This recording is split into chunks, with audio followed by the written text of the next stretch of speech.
Imam Ibnul Jazari, ya, ini adalah istilahnya imamnya ilmu tajwid, ya. Boleh mengatakan wal akhdhu bit tajwid hatmun lazimun man lam yujawwidil Qur'ana athimun. Ya. Nah, ini dalil yang mengatakan bahwa tajwid itu harus. Tajwid itu wajib ketika kita baca Al-Qur'an. Mana dalilnya ini? Kata Imam Ibnu Jazari. Wal akhdhu bit tajwid hatmun lazim. Membaca Al-Qur'an dengan tajwid hukumnya wajib, lazim.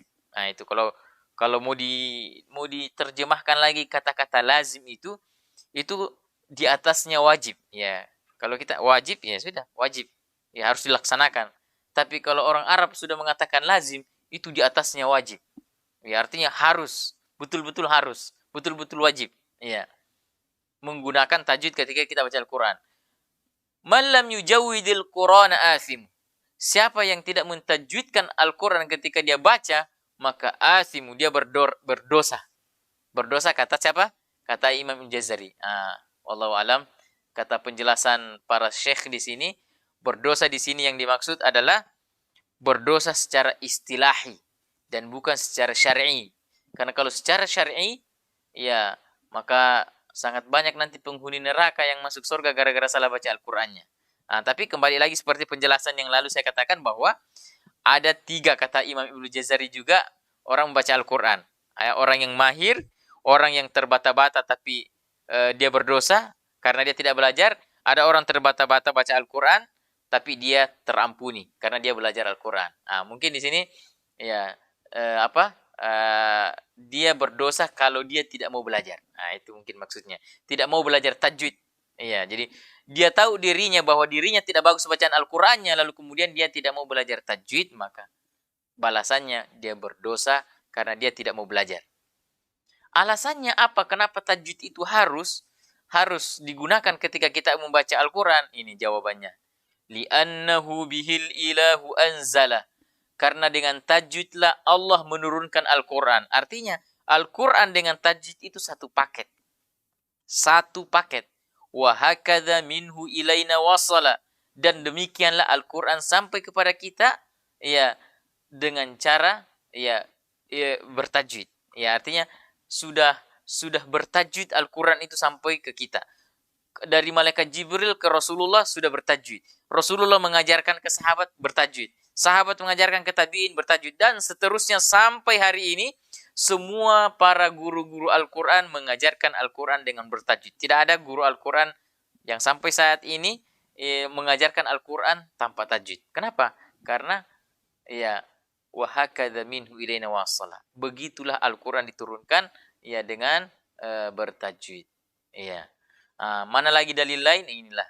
Warattalnahu tartila, kami membacakannya dengan tartil. Rasulullah menerima Al-Quran itu dengan cara dibaca dengan tartil.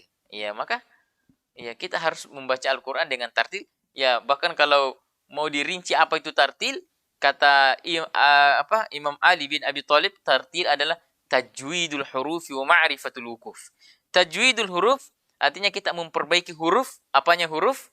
Makhrajnya, sifatnya, hukum-hukumnya. Itu yang harus diperbaiki. Itulah makna daripada tartil. Tajwidul huruf wa ma'rifatul wukuf.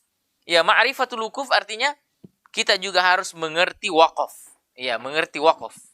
Ya, apa gunanya waqaf? Kita harus pelajari.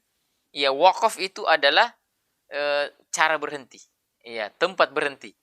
Ini penting juga untuk kita pelajari karena banyak orang juga tidak tahu di mana berhenti yang benar.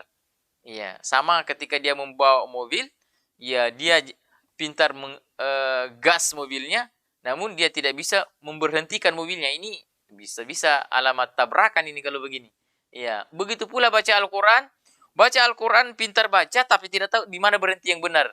Maka secara otomatis nanti ketika dia tidak tahu tempat berhenti dalam membaca Al-Quran, maka akan banyak makna daripada apa yang dibaca itu ya tidak sesuai dengan maknanya, dan ini bisa fatal. Ya, ada dalam Al-Quran umpama contoh Allah berfirman, ya ayyuhalladzina amanu la taqrabus shalah. Kalau berhenti di situ itu maknanya apa? Wahai orang-orang yang beriman, jangan sholat. Coba maknanya bagus nggak? Maknanya salah. Kenapa orang beriman disuruh jangan sholat? Nah, padahal yang dimaksud oleh Allah di situ, ya, wa antum sukara, ketika kamu sedang mabuk. Nah, itu. Ada juga nanti di surah Yusuf, apa? Ya, di surah Yusuf juga itu wa tarakna Yusufa 'inda mata'ina fa akalahu dhi'b. Nah, itu. Nanti itu kami tinggalkan Nabi Yusuf, ya, wa tarakna Yusuf 'inda mata'ina, bersama dengan barang bawaannya, fa akalahu dhi'b, lalu kemudian Nabi Yusuf dimakan serigala. Nah, itu sampai di situ. Namun ketika kita tidak berhenti sampai dhi'b, kita hanya berhenti sebelumnya, wa tarakna Yusufa 'inda mata'ina fa akalah. Sampai situ berhentinya. Harusnya fa akalahu dhi'b. Tapi kita berhenti di fa akalah. Maka apa makna yang terjadi? Kami tinggalkan Nabi Yusuf bersama dengan barang bawaan kami, fa akalah, lalu kemudian Nabi Yusuf memakan barang bawaan. Coba bayangkan. Harusnya ceritanya itu Nabi Yusuf dimakan serigala, cuma karena kita tidak berhenti di lafaz dhi'b, maka maknanya 180 derajat berubah. Iya. Salah fatal maknanya. Inilah akibat ketika kita tidak mengerti wakaf. Maka penting dan sangat penting juga nanti insyaallah kita mempelajari wakaf-wakaf itu. Iya, karena itulah makna daripada tartil, tajwidul huruf wa ma'rifatul wukuf. Iya, kita mentajwidkan huruf-huruf Al-Qur'an, kita memperbaiki huruf-huruf Al-Qur'an dari segi makhrajnya, sifatnya dan hukumnya, lalu kemudian kita juga mempelajari tempat atau mengetahui tempat-tempat berhentinya. Oke, innallaha yuhibbu ay yuqra'al Qur'an kama unzil. Nah, ini dalil lain juga. Ia mengatakan bahwa ya, sesungguhnya Allah Subhanahu wa taala mencintai bacaan Al-Qur'an sebagaimana diturunkan. Tadi diturunkan warattalnahu tartila, diturunkan dengan cara tartil. Iya, yaitu dengan cara dengan tajwid.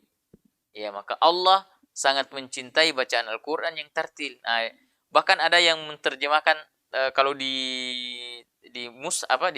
mushaf Al-Quran terjemahan Indonesia, terjemahan Departemen Agama, tartil di situ diartikan pelan-pelan. Ya, karena memang ada tafsirannya seperti itu.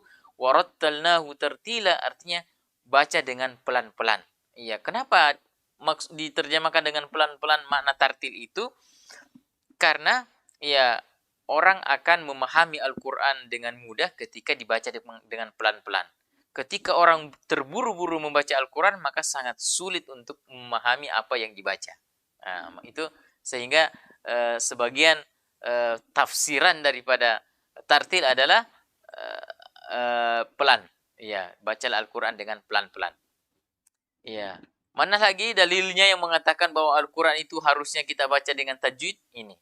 Dalam dalam Al-Quran Allah mengatakan di surah Al-Baqarah ayat 121, Allah mengatakan, ya, ini ada semua di buku ya, di halaman 9. Ya. Alladzina atainahumul kitaba yatlunahu haqqa tilawati ulaika yu'minuna bih. Nah, ini dalil. Orang-orang yang telah kami berikan kitab kepadanya. Ya, entah itu kitab Taurat, kitab Injil, kitab Zabur. Yatlunahu haqqa tilawati. Mereka membacanya dengan bacaan yang sebenar-benarnya. Jadi kita umat Islam diberikan apa kitab? Ya, Al-Quran. Maka salah satu ciri orang-orang salah satu sambungan ayat mengatakan ulaika yu'minuna bi. Berarti mereka beriman dengannya. Artinya salah satu ciri keimanan adalah ketika kita membaca Al-Quran sesuai dengan apa yang sebaik-baiknya, ya, yaitu dengan tartil. Ya, jadi merupakan ciri keimanan ketika seseorang itu membaca Al-Quran dengan tartil. Ya, karena itulah bacaan Al-Quran yang sebaik-baiknya.